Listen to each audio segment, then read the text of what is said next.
Anoche mientras dormía, durante la madrugada, me ocurrió algo que suele ocurrirme con cierta frecuencia, aunque mayormente suele ocurrir muy cerca del amanecer, cuando todavía está oscuro, pero que ya no falta tanto para que los rayos del sol se asomen. Pero anoche sí fue desde la madrugada, que será como 2, 3 de la mañana.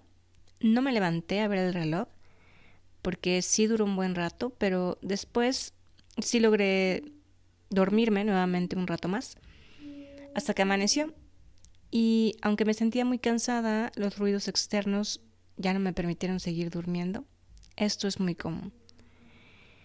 Verás, en ocasiones mi mente se pone a trabajar desde muy temprano, aún estando en la cama con los ojos cerrados, y comienza a generar ideas o a planear lo que haré durante la mañana siguiente, qué voy a desayunar, qué actividad física necesita mi cuerpo hacer hoy, qué ingredientes o qué verduras tengo en el refrigerador o la nevera, qué cocinaré para la comida de la tarde, etc.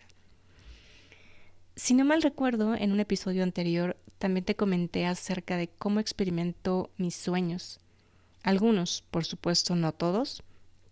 Esto de que en ocasiones estoy dentro del sueño y me logro salir como a un nivel intermedio entre el sueño REM, el sueño profundo, pero tampoco estoy totalmente despierta. Pero estoy consciente de que no estoy ni en uno ni en otro nivel. Y la parte de mi mente, que está un poco más consciente, comienza a dirigir el sueño de una manera distinta, digamos como a su voluntad, a mi voluntad, por supuesto, haciendo que los personajes hagan básicamente lo que mi mente quiere. Y conforme me voy haciendo más consciente de lo que estoy haciendo, y voy como despertando cada vez más, como atravesando capa por capa, llega el punto en que me aburro o más bien comprendo que solo estoy perdiendo el tiempo y viviendo una historia fantasiosa en mi cabeza que está muy lejos de la realidad. Y pues ya en ese momento me despierto totalmente y abro los ojos. El caso es que mi mente con mucha frecuencia se activa desde muy temprano. Y en esta ocasión me ocurrió que se puso a generar ideas para el podcast. Así que heme aquí, tratando de poner en palabras las ideas que me surgieron durante la noche. Y tengo que admitir que mis ideas durante la madrugada estaban súper bien estructuradas. Mi mente hizo todo un speech, un diálogo bastante estructurado, muy ordenado. Y créeme que llegué a cuestionarme si levantarme de la cama en ese momento para ponerme a escribir o prender la computadora. Pero no lo hice por dos razones. La primera, estaba muy cansada, tenía mucho sueño.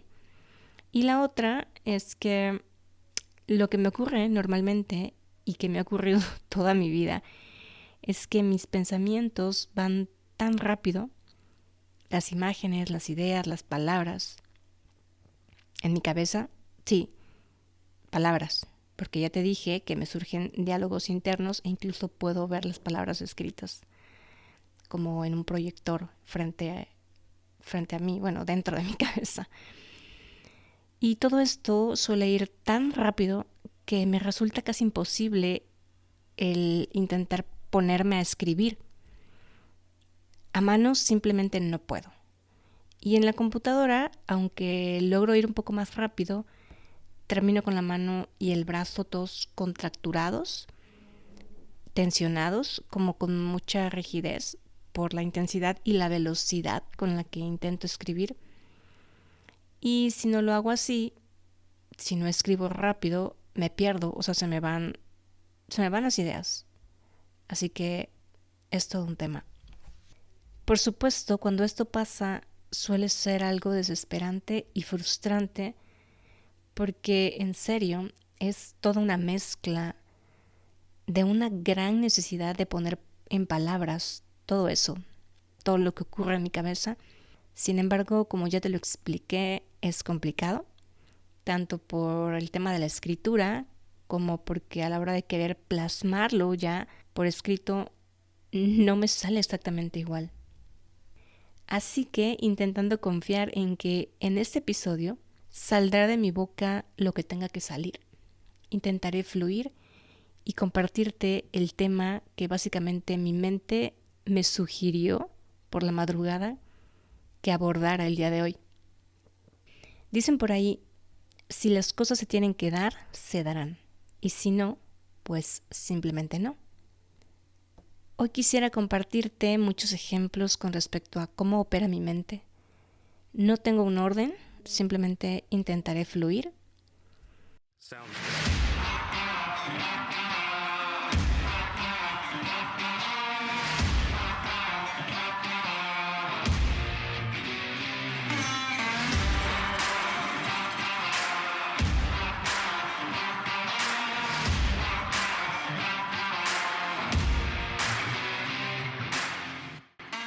Libérate, un podcast creado desde el amor y la conciencia, con la firme intención de ayudarte a abrir tu mente y tu corazón, de impulsarte a cuestionarlo absolutamente todo. ¿Por qué piensas lo que piensas? ¿Por qué sientes lo que sientes? ¿Por qué dices lo que dices? ¿Y por qué actúas en base a todo ello, creyendo que tu verdad es la única verdad que existe? Soy Rubí Elena y en este espacio te compartiré qué es el autismo en primera persona, cómo piensa, cómo siente y cómo percibe el mundo una mente neurodivergente. Te compartiré parte de mi historia personal, cómo fue que a mis 38 años, tras una intensa búsqueda interior, me enteré que soy autista grado 1, o lo que antes se conocía como síndrome de Asperger. ¿Cómo ha sido mi proceso de autoconocimiento? ¿Cómo he cambiado la percepción que tenía de mí misma, aprendiendo a ver mi hipersensibilidad como un don? ¿Cuáles han sido las diferentes herramientas que me han ayudado a reconocer y aceptar lo que soy, a perdonar y sanar tantos errores a lo largo de mi vida, a entender que no podemos cambiar al mundo, pero sí podemos cambiar la manera en que lo percibimos?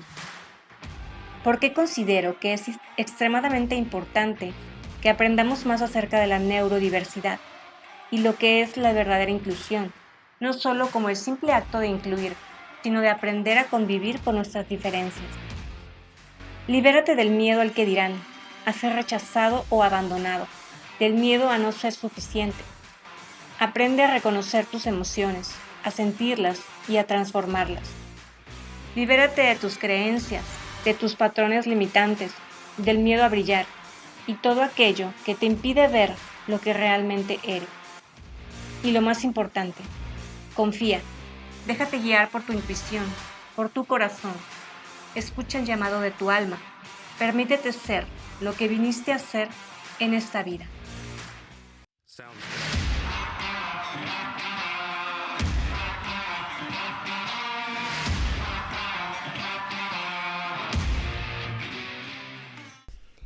Lo primero de lo que te quiero hablar es algo a lo que podríamos llamar sincronicidades. En ocasiones, cuando en teoría, según yo, ya tengo un script o un texto desarrollado por escrito sobre algún episodio en específico del cual quiero hablar aquí en el podcast, pero que aún no lo he grabado, o a veces sí, resulta que ya lo grabé, pero todavía me hace falta editarlo. Ocurren cosas repentinas como que por alguna extraña razón mi computadora se traba o está demasiado lenta. O justo ese día casualmente se le ocurre ponerse a descargar alguna actualización que le toma algunas horas. El caso es que no puedo avanzar. Me encabrono, lo respiro, medito y trabajo en la aceptación del momento presente. Trabajo en aceptar que las cosas ocurren por algo y que muchas veces no está en mi control poder hacer nada al respecto. Y resulta que al siguiente día o esa misma tarde o noche escucho algún podcast o leo alguna publicación o algún artículo o veo un video o leo una parte del libro en el que estoy en ese momento o me encuentro con alguien y de repente llegan a mí algunas ideas nuevas o reflexiono sobre algo, surge, digamos, material extra para ese episodio en el que estoy trabajando. Por supuesto, veo la manera de integrarlo y normalmente me resulta de utilidad para poder explicar de una mejor manera algún tema o para profundizar más en él. Es interesante cómo ocurren las cosas, las sincronicidades, les digo yo. Todas esas experiencias me ayudan a confiar más en mi proceso y en que la vida es perfecta tal y como es. Aunque muchas veces duela y haya cierta resistencia, pero cuando te permites comprobar que todo tiene un para qué, es poderosísimo. Pues bueno, recuerdo haberte explicado en algún episodio pasado sobre la gran facilidad que tenemos muchos autistas para asociar imágenes con absolutamente todo. Y es por eso que tenemos una capacidad de memoria a largo plazo gigantesca. Ya recordé, fue en el episodio 32, donde te hablo de por qué se sigue creyendo que el autismo es un déficit. Ahí te explico un poco más al respecto de este tema. Aquella vez te puse un ejemplo, el cual compartió Temple Grandin, explicando cómo funciona su mente y básicamente toda mente autista. El ejemplo de las mariposas, si lo recuerdas, que decía que cuando alguien hablaba de mariposas, ella se imaginaba, o más bien recordaba la imagen de mariposas volando en el jardín de su casa cuando era niña. Después le llegaba la imagen de una mariposa decorativa, como las que se cuelgan en la pared. Y después se imaginaba un pollo en corte de mariposa servido como platillo en un restaurante lujoso. Bueno, dejando en claro eso, te quiero compartir una experiencia que hace ya varios años tuve con quien fue mi pareja. Cuando nos estábamos recién conociendo, una noche salimos a cenar a un restaurante y estuvimos platicando largo y tendido durante muchas horas y sinceramente en ocasiones cuando me dan rienda suelta sobre temas que me gustan y que me interesan mucho y por supuesto cuando me siento en confianza para hacerlo, mi sobreexcitabilidad psicomotora hace de las suyas. Se hace presente una hiperactividad verbal y comunicativa y empiezo a hablar, como dicen por ahí, hasta por los codos y con cierta emoción que me provoca hablar a veces un poco rápido. El caso es que recuerdo que estaba impactada en ver cómo ese hombre me escuchaba con total atención todo lo que yo decía. Y sí, digo impactada, porque, y aquí muchos autistas no me van a dejar mentir, suele ser incómodo e incluso vergonzoso cuando alguien más te dice abiertamente o te dan a entender que hablas mucho o que hablas todo el tiempo de lo mismo o te hacen comentarios insinuando que ya te calles o comentarios sarcásticos como ¿siempre hablas así de rápido? Etcétera. Así que recuerdo haberme detenido en algún momento para disculparme y preguntarle si no se había perdido en la conversación. Porque además de eso, para mí es normal comenzar hablando de una cosa y después relacionarlo con otro tema y de repente ese tema me lleva a otro que también está en cierta forma relacionado. Y así, tal cual el ejemplo de Temple Grandin con la mariposa, esa capacidad asociativa que te hace ir uniendo una cosa con otra o un tema con otro. Y aunque quizá para las otras personas pueda parecer que no tiene ninguna relación, pero para ti sí que la tiene. O sea, tampoco es que hable a lo loco y salte de tema en tema o que sea incongruente mi conversación. No es propiamente así, sino que de una idea pasas a otra y luego otra y a otra, pero sin perderte. Porque cuando te logras hacer consciente de que ya te fuiste muy lejos y te desviaste del camino, te das cuenta e inmediatamente regresas al principio sin problema para terminar o concretar el tema con el que iniciaste. No sé si se entienda, pero espero que sí. Así que eso estaba haciendo en aquella ocasión. Y de repente hice una pausa para disculparme, entendiendo que probablemente él se pudo haber perdido en la conversación o quizá no estuviera entendiendo todo lo que yo intentaba compartirle. Y recuerdo que me dijo algo que me dejó hasta cierto punto impactada también, porque nunca nadie en mi vida me había hecho ver algo así, lo cual obviamente influyó para que me enamorara más de él.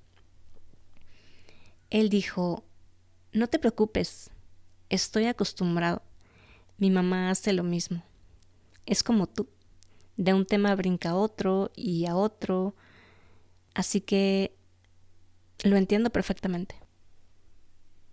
Y esto que voy a decir hasta cierto punto es fuerte. Y no tengo idea de si ese exnovio alguna vez vaya a escuchar mi podcast. Obviamente no voy a dar nombres. Eso sucedió hace como 6 años. En ese momento, por supuesto, yo no tenía ni idea de que soy una persona neurodivergente. Ni sabía qué rayos era el autismo, ni conocía ninguno de sus rasgos. Ahora para mí es súper sencillo detectar cuando una persona cuenta con algunos rasgos típicos no solo del autismo, sino de otras neurodivergencias también. Aunque admito que lo que sí me pueda llegar a costar un poco más es poder diferenciar o más bien detectar 2 o 3 neurodivergencias en una misma persona. Porque, por ejemplo, en el caso de las altas capacidades, el autismo y el TDAH, existen varias similitudes entre ellas. Y bueno, algunos años después he podido atar cabos con respecto a varias personas con quienes me he relacionado a lo largo de mi vida. Mis ex han sido enormes espejos en los cuales he podido ver cosas de mí misma que no siempre son tan buenas y que hoy sé que son temas en los que necesito trabajar. Sé que mucha gente no cree en la ley del espejo, cosa que para mí cada vez se convierte en algo muy claro y tan obvio. Así como también he podido observar y darme cuenta de que nada ni nadie en esta vida es coincidencia. Todo tiene un porqué y un para qué. Y bueno, en base a mi experiencia de vida y al profundo proceso de autoconocimiento en el cual me he sumergido, y a la excesiva cantidad de información que hoy yace en mi cabeza con respecto al autismo, en mi opinión, puedo decir que la mamá de este chico muy seguramente es autista. Y de hecho creo que su hermano también lo es. Y muy probablemente otro hermano también. Y bueno, en su familia creo que existen varias neurodivergencias, de hecho. En este episodio quiero abordar más detalladamente sobre lo que es la sobreexcitabilidad intelectual y la sobreexcitabilidad imaginativa, que si bien no son exactamente lo mismo, pero sí están totalmente relacionadas una con la otra al ser obviamente ambos procesos cognitivos. En el episodio 31 te hablé sobre los diferentes tipos de sobreexcitabilidades que se hacen presentes en las personas neurodivergentes, siendo variable la intensidad en cada persona, por supuesto. Te expliqué con ejemplos a qué se refiere cada una de ellas, pero hoy quiero referirme específicamente a estas dos, a la imaginativa y a la intelectual. La sobreexcitabilidad imaginativa se refiere a la capacidad que tenemos algunas personas para imaginar, fantasear e incluso soñar e idealizar, confundiendo a veces la realidad con la ficción. Pero cuando hablo de imaginar y fantasear, no me refiero al tipo de imaginación y fantasía que comúnmente tienen la mayoría de las personas. Siendo neurodivergente, digamos que es como ir un pasito más allá. Te lo explico de esta manera. Si viste la serie de Netflix de la abogada Woo Jung-woo, recordarás que ella se imaginaba una ballena enorme nadando, o más bien volando cerca de donde se encontraba. Aunque admito que eso de la ballena sí estuvo un poco jalado de los pelos, aunque no te creas que tanto, ¿eh? Y aquí voy a hablar por mí, porque si bien yo no recuerdo haber tenido de niña ningún amigo imaginario como tal, pero sí les hablaba a mis muñecos de peluche, también a mis mascotas, y cuando jugaba con mis Barbies y Kens y todos los demás muñecos que se unían, porque ya te platiqué que desde pequeña siempre fui muy inclusiva y no me gustaba que ningún muñeco se quedara fuera del juego. En mi mente me creaba historias de telenovela, diálogos un poco intensos. Siento que mis historias no eran del todo muy infantiles, sino pues como muy realistas. No puedo decir qué tan real puedan llegar a ser para algunos otros autistas sus propias fantasías. Ya dije que el nivel o la intensidad con que se presente esta sobreexcitabilidad imaginativa va a depender de cada individuo. Y con respecto al tema del amigo imaginario, me parece importante decir que normalmente cuando una personita se siente sola o siente que no tiene a nadie a su alrededor en quien confiar o con quien poder ser ella misma, elige inconscientemente crear cierta compañía a través de su imaginación. Pero esto de los amigos imaginarios también puede surgir como respuesta a un evento traumático e incluso, yéndonos más lejos, más que amigos imaginarios, pueden llegar a surgir algunos personajes conocidos como alters que aparecen en la mente de una persona. Pero bueno, no me voy a meter en ese tema por ahora. Vaya, voy a hablar desde mi experiencia en cuanto a cómo puedo llegar a fantasear en extremo. Y a pesar de que normalmente me doy cuenta de que lo estoy haciendo, que estoy totalmente consciente de que lo que está en mi cabeza no es real, aún así se siente como si lo fuera.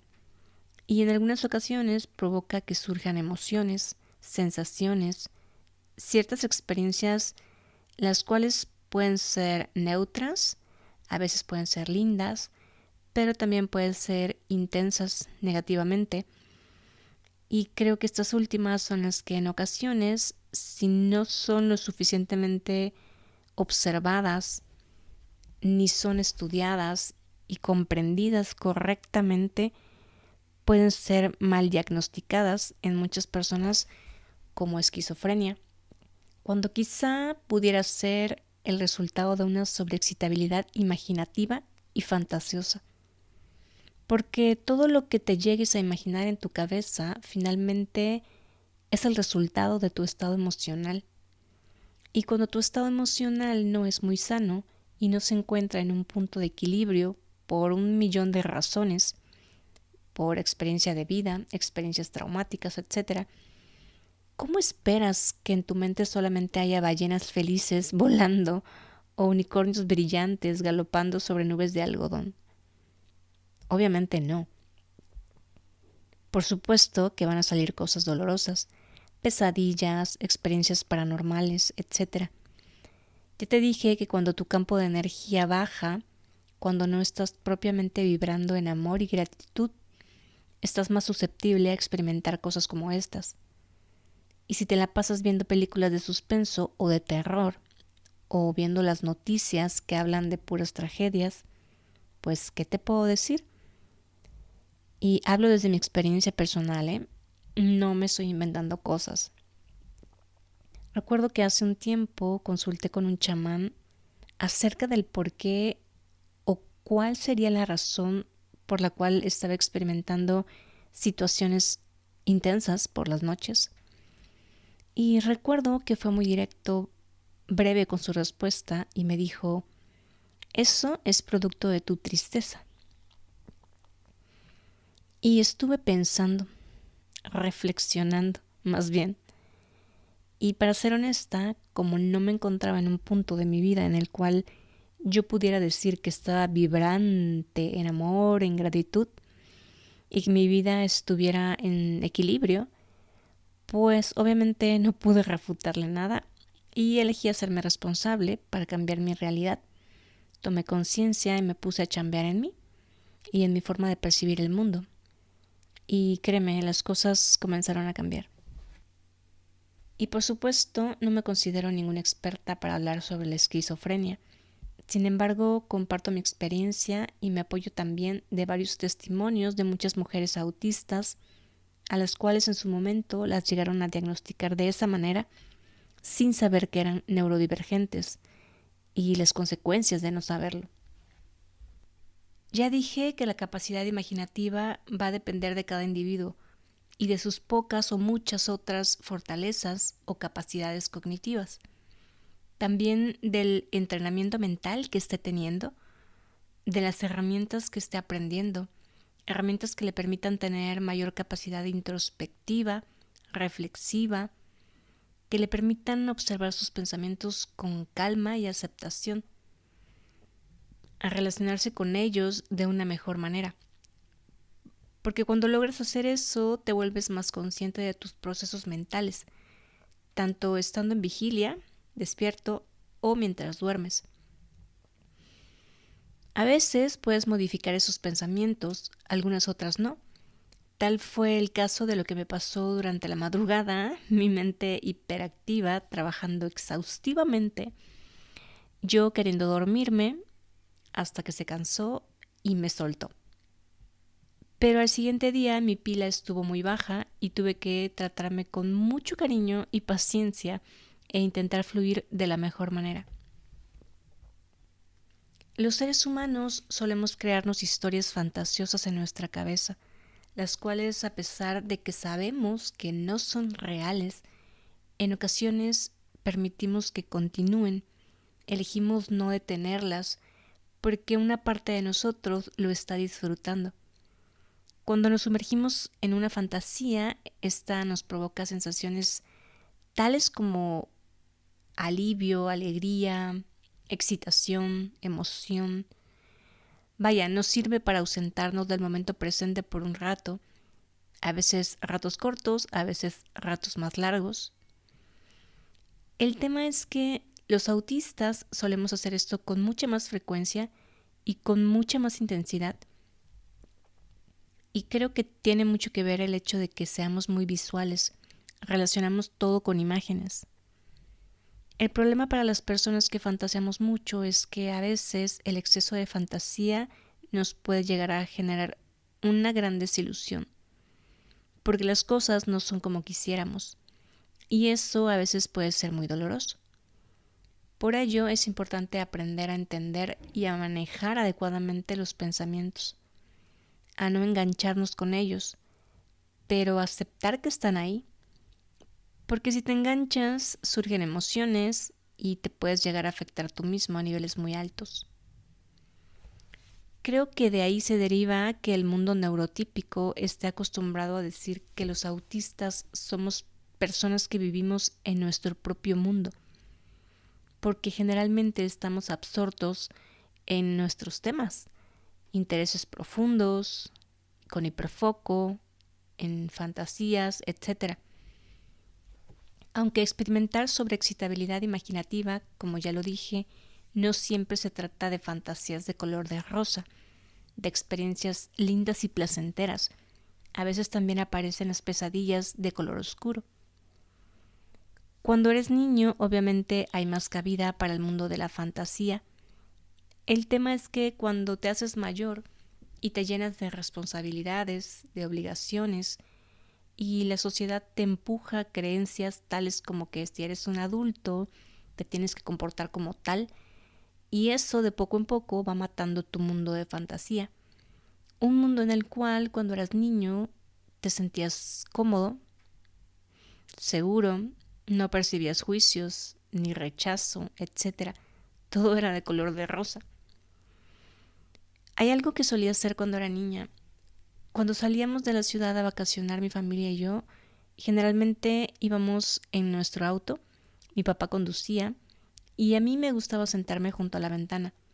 Y en carretera iba observando los paisajes, fueran campos, áreas verdes o montañas, rocas, etcétera. Independientemente del paisaje, yo solía imaginarme un caballo. A veces le cambiaba de color, a veces iba solo o a veces me imaginaba yo encima de él, que iba galopando a la misma velocidad que el auto.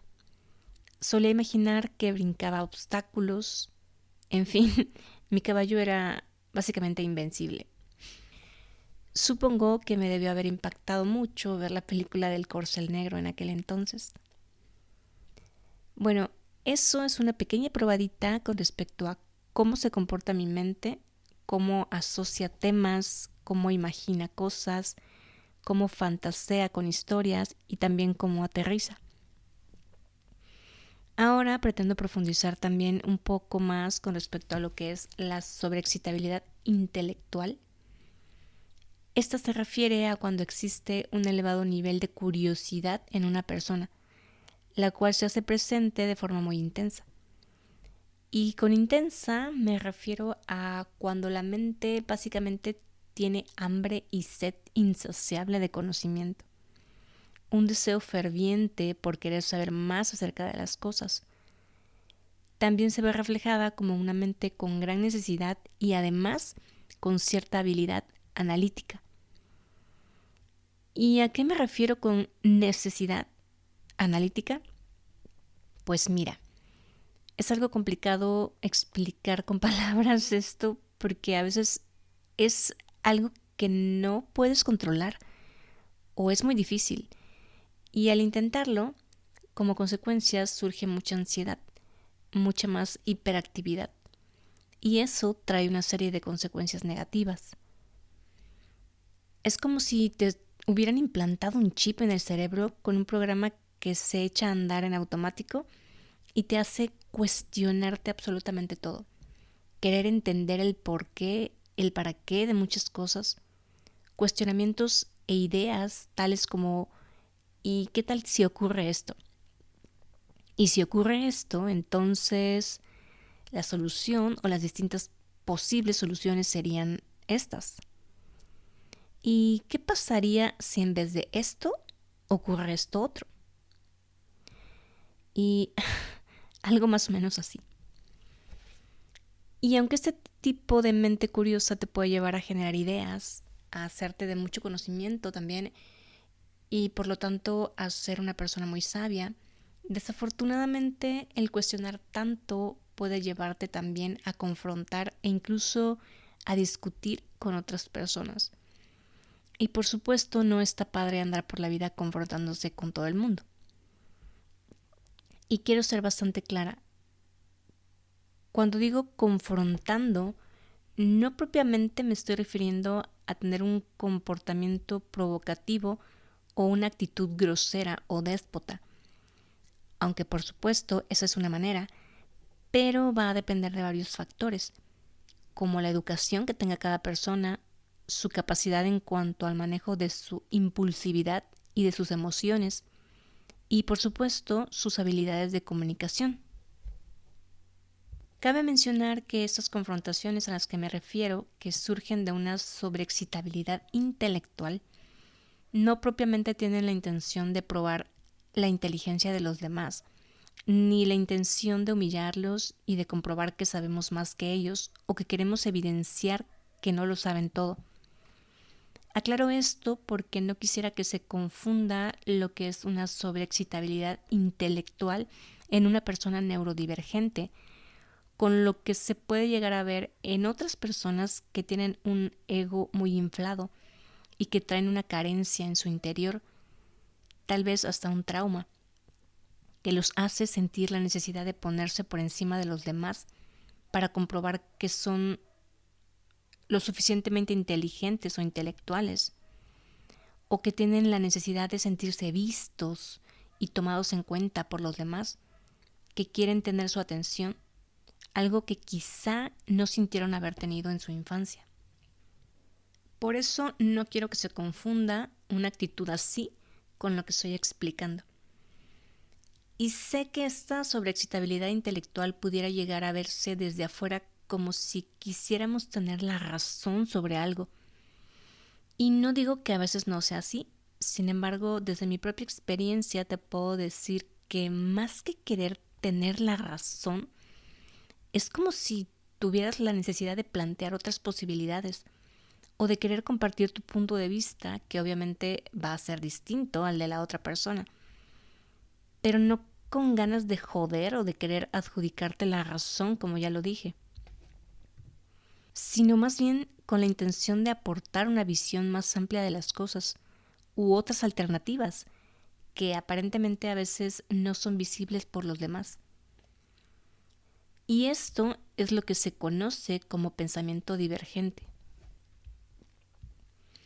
Desafortunadamente, desde niños, la misma sociedad, la cual lógicamente también ha crecido de la misma manera en el mismo sistema educativo, obviamente nos conduce a pensar y actuar como todos los demás, como nos han dicho que debemos pensar y actuar, con mente cuadrada, con obediencia, y si no obedeces, te meten en la cabeza la idea del pecado, en fin. Y cuando alguien piensa de forma diferente y ve las cosas desde otra perspectiva y puede fijarse en ciertos detalles importantes que los demás pasan por alto, a esas mentes nos tachan de rebeldes, de conflictivos, de inadecuados, de groseros, disruptivos, hasta de herejes.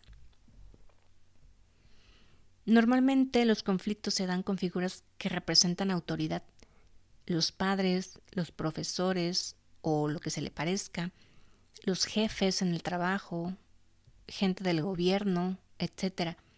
Cualquier figura de autoridad o que para nosotros represente una autoridad.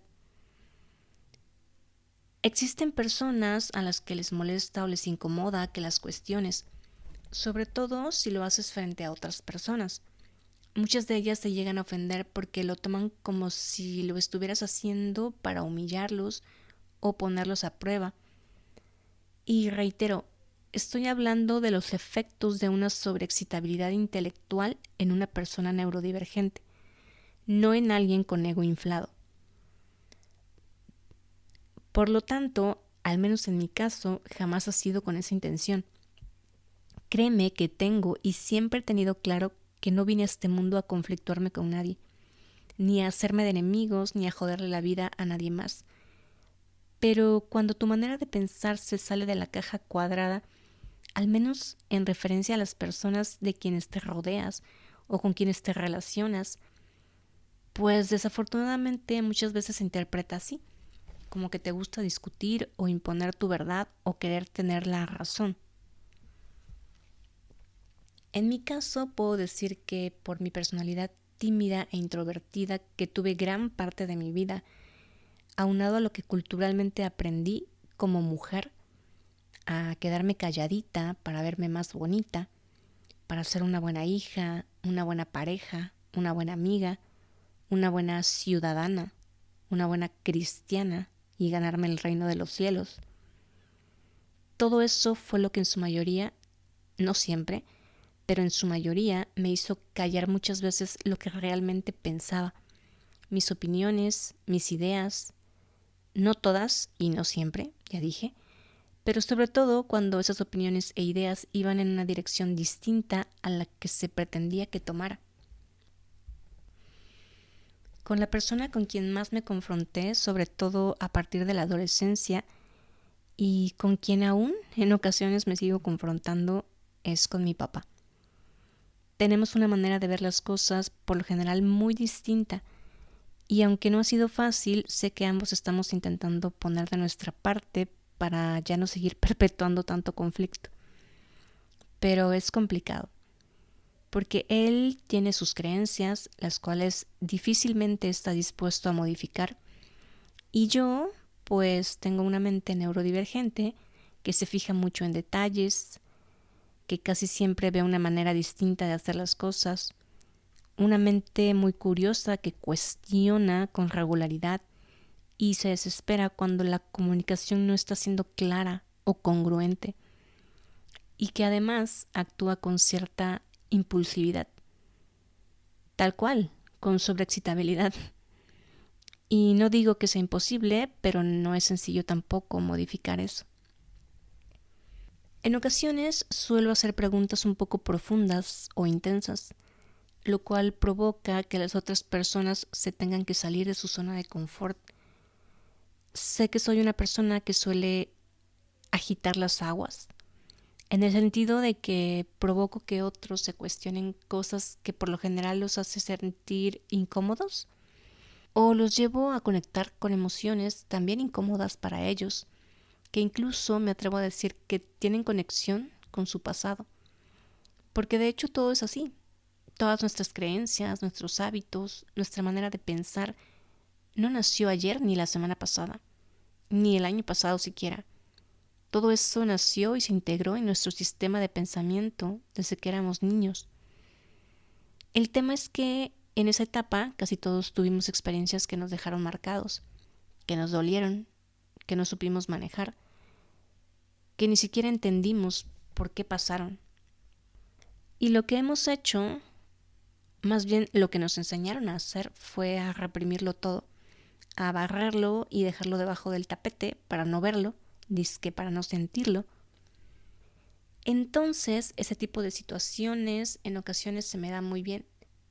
Las confrontaciones y el hecho de agitar las aguas, de agitar emociones en otros. Aunque por supuesto no siempre soy así con todos. Tiene que haber cierto grado de intimidad en la relación, personas un poco más cercanas a mí. Vaya, no hago esto con la gente que me topo en la calle ni con mis vecinos.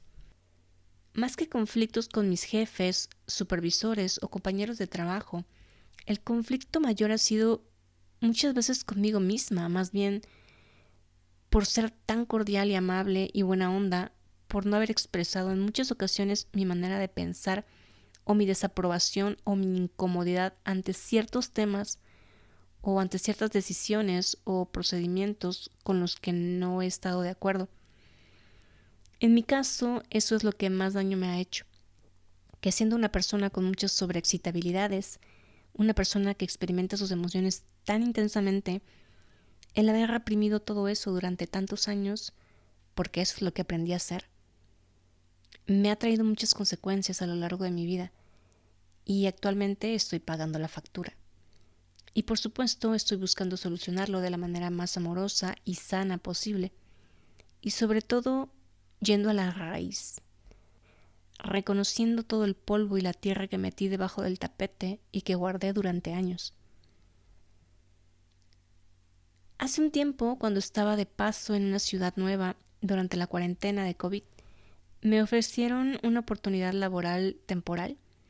Estuve trabajando con unos ingenieros petroquímicos como apoyo administrativo y estaba encargada de elaborar un proyecto, una carpeta con cierta información, la cual yo desconocía por completo, jamás había trabajado dentro de ese ramo.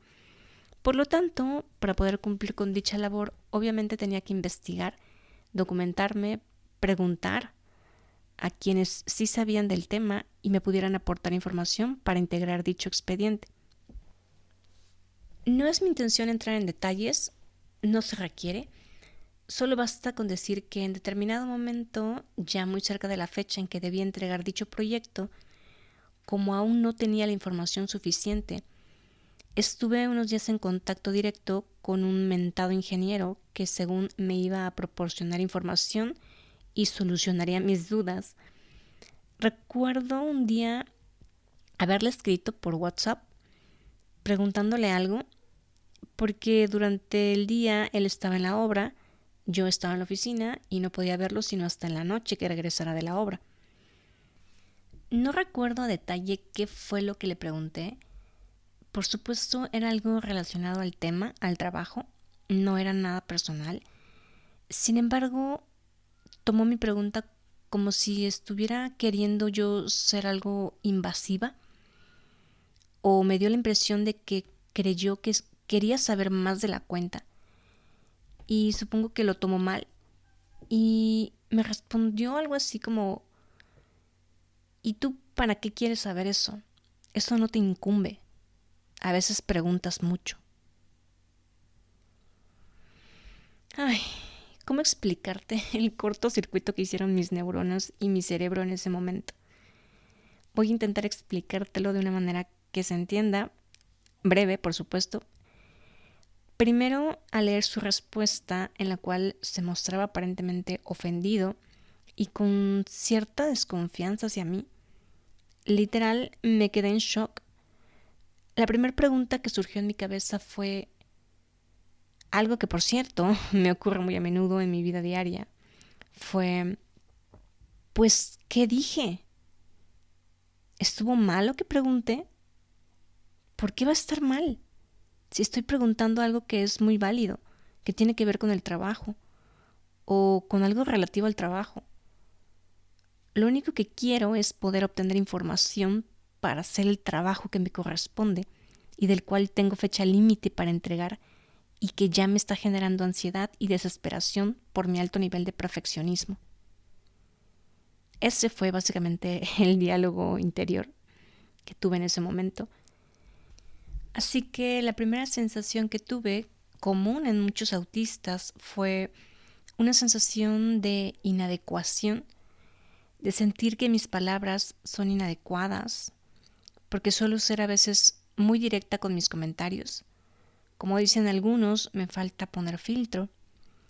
Inadecuación por pensar que estoy siendo grosera o mal educada, que estoy metiéndome en la vida de las personas, como dicen por ahí, me estoy metiendo hasta la cocina. Y no sé, quizás sí, pero como lo mencioné anteriormente, no lo hago con ninguna mala intención. No me interesaba en esa ocasión la vida de ese señor, del ingeniero, ni de sus horarios o de lo que hacía con su tiempo. Yo solo quería resolver el compromiso, quería cumplir con mi trabajo. Muchos de nosotros crecemos sintiéndonos inadecuados por ser como somos, por nuestra manera de pensar y de expresarnos, por nuestra manera de sentir y de expresar nuestras emociones, o por no poder expresarlas de manera adecuada. Solemos desvalorizarnos mucho y de ahí viene la percepción de que está mal ser como somos. Y todo eso a su vez provoca que aprendamos no por gusto, sino por necesidad, a enmascarar, a copiar conductas, frases, para ser más como el promedio de la gente. Somos muy buenos observadores, eso sí, y analizamos qué tipo de conductas y maneras de ser son hasta cierto punto mayormente aceptadas, menos juzgadas, menos criticadas, y conforme vamos aprendiendo nos vamos poniendo máscara tras máscara, aunque no todos lo hacemos con la misma frecuencia ni con la misma intensidad. Va a depender de la personalidad de cada uno y el entorno en el que se desarrolle. Va a depender de ello el qué tanto enmascaramiento aprendamos a hacer, básicamente como método de supervivencia. Y sé que cuando menciono la palabra supervivencia, para algunos quizá pueda sonar exagerado, porque pareciera que estoy diciendo que si no aprendemos a enmascarar, entonces nuestra vida está en juego. Y sí, suena exagerado, lo sé, pero es igual que con el tema de los traumas vividos durante la infancia.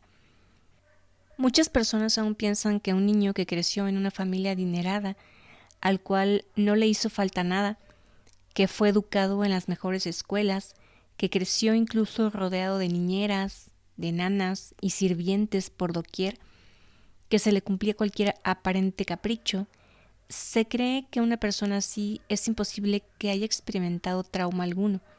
Pero cuando aprendes y entiendes que un trauma no solo es un abuso sexual o maltrato físico extremo o pobreza extrema, que un trauma se puede generar con el simple hecho de que de manera frecuente se ignoren y se minimicen las necesidades emocionales de una persona durante su etapa más importante de crecimiento, que es la infancia. La etapa en que más necesidad tiene de un apego seguro, de sentirse amado, de sentirse visto, de sentirse tomado en cuenta. Así tal cual, el hecho de que una persona aprenda a enmascarar surge por una necesidad. Perdón, no por una necesidad, por múltiples necesidades. Es lo mismo que con el trauma complejo. de poquito en poquito, con cierta frecuencia y de manera silenciosa y sin ser percibido por los demás. Así se va aprendiendo a enmascarar. Y de poco en poco vas perdiendo tu esencia cuando haces eso. Llega el punto de tal confusión en que ya no sabes ni quién eres, porque por un lado vas dejando de lado tu verdadera esencia y por el otro vas esforzándote en aprender a ser alguien más. ¿Y por qué te dije todo esto? Sí, porque la primera sensación que tuve en cuanto a mi pregunta y la respuesta que me dio este ingeniero fue la inadecuación. El segundo paso fue que me molesté, porque por su estúpida interpretación se generó cierta desconfianza, la cual me privó de cierta información y me complicó más las cosas. Y desafortunadamente no tuve la oportunidad, ni quise, la verdad, desgastarme en aclarar esa situación. Mejor me enfoqué en mi objetivo final y busqué otra manera, la cual por supuesto hallé y cumplí con mi compromiso. Y de hecho recibí hasta felicitaciones por mi trabajo.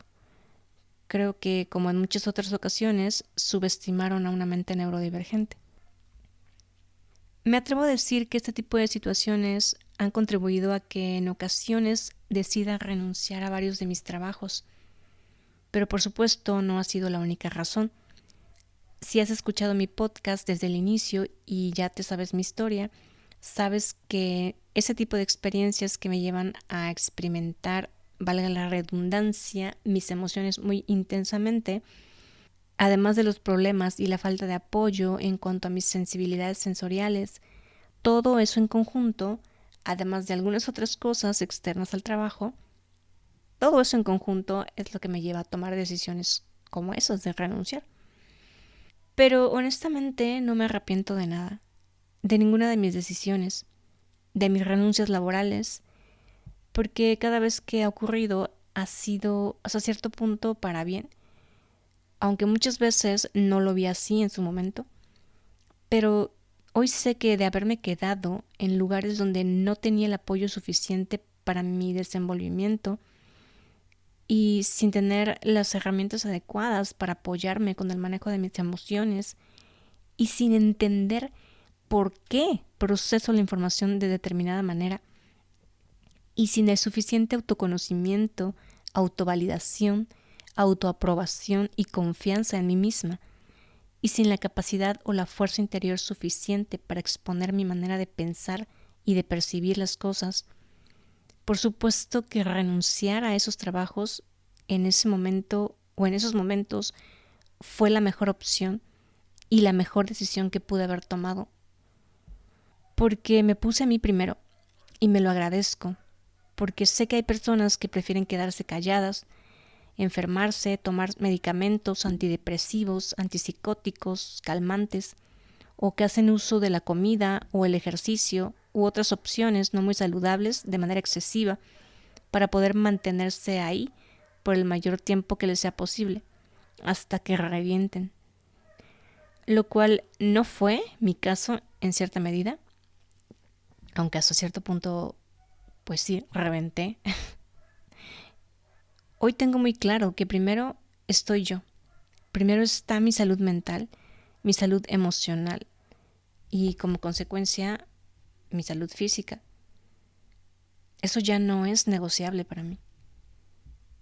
Y bueno, este ejemplo o esta historia que te acabo de compartir surgió por el tema de mi curiosidad por querer saber más y por hacer muchos cuestionamientos y por tener sed y hambre de información y por querer tener las respuestas para poder armar mi mapa mental y así poder resolver el problema.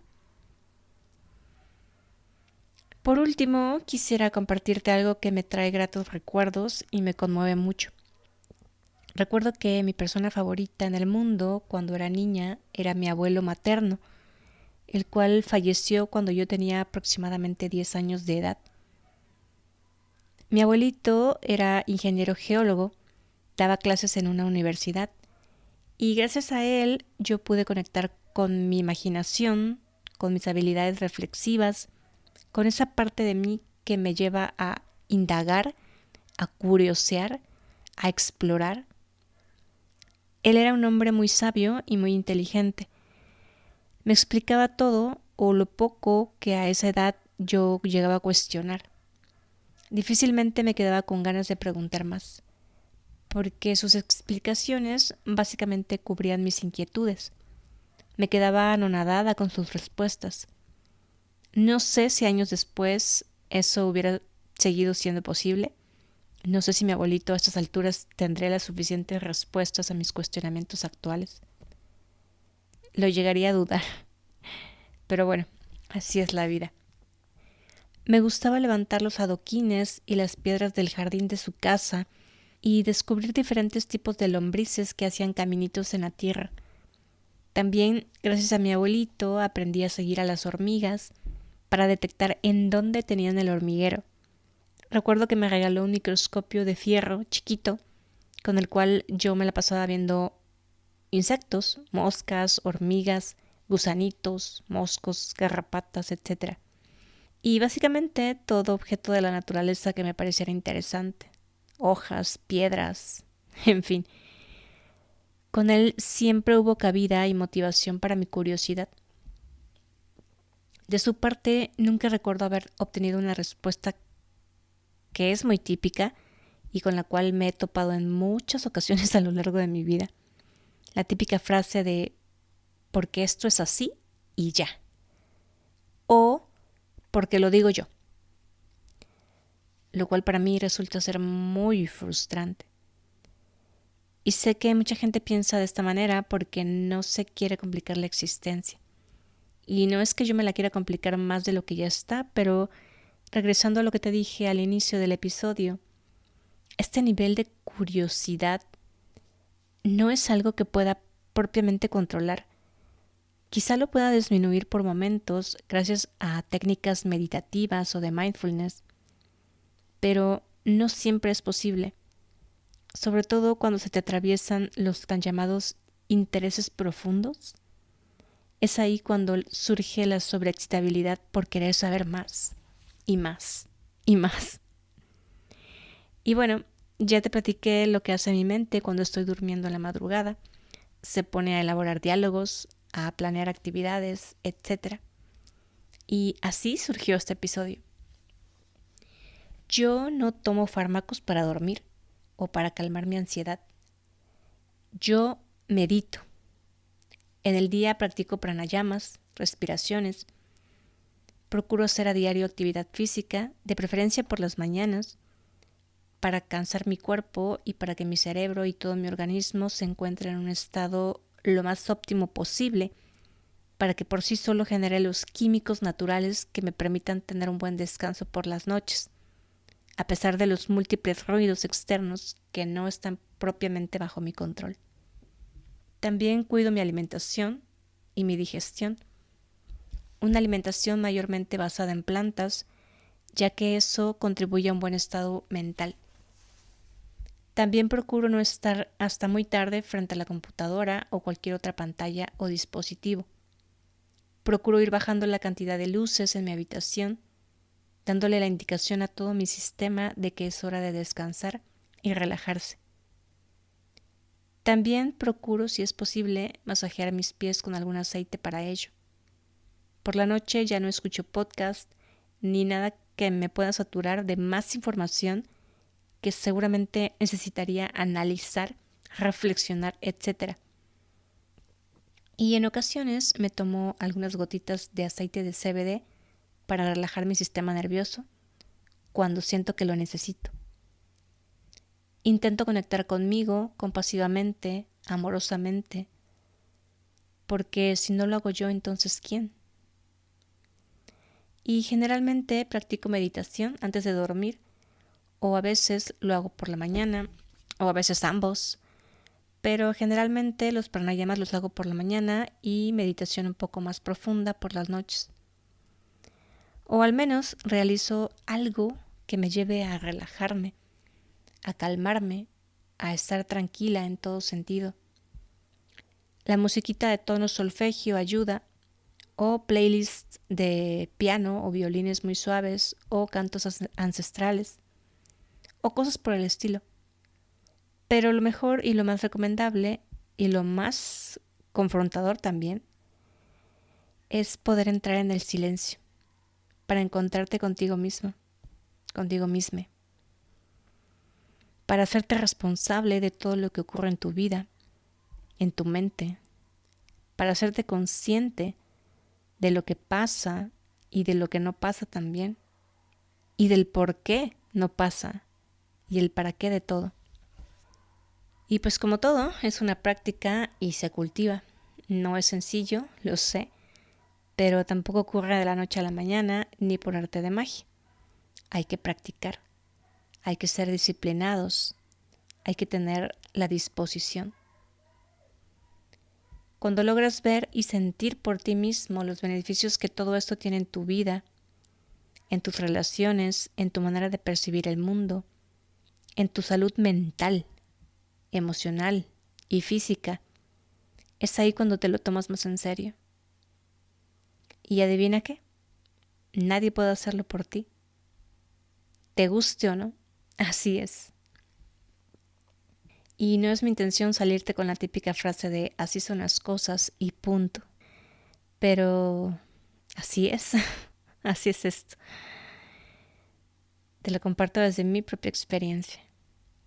No hay caminos cortos, caminos fáciles, pero la recompensa es buena. Y espero te sirva todo esto que te comparto. No me creas nada, compruébalo tú. Si eres neurodivergente, ojalá puedas compartirme si tú también, si tu mente funciona como la mía. Y si no eres neurodivergente y funcionas igual que yo, pues te sugeriría que revisaras la posibilidad de ser neurodivergente también. No, ya en serio. Me gustaría saber, para conocer si es que todos funcionamos así.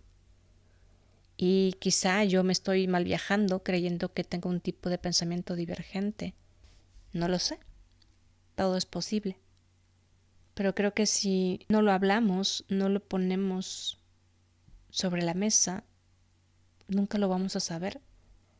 Creo que no es común en ningún tipo de relación social, familiar, quizá hasta tampoco relaciones de pareja, ni con los mejores amigos. Casi nadie habla de esto, de cómo son sus procesos mentales, sus procesos emocionales. Pareciera ser un tabú, pero creo que más que tabú es que nadie se atreve a hablar de todo esto.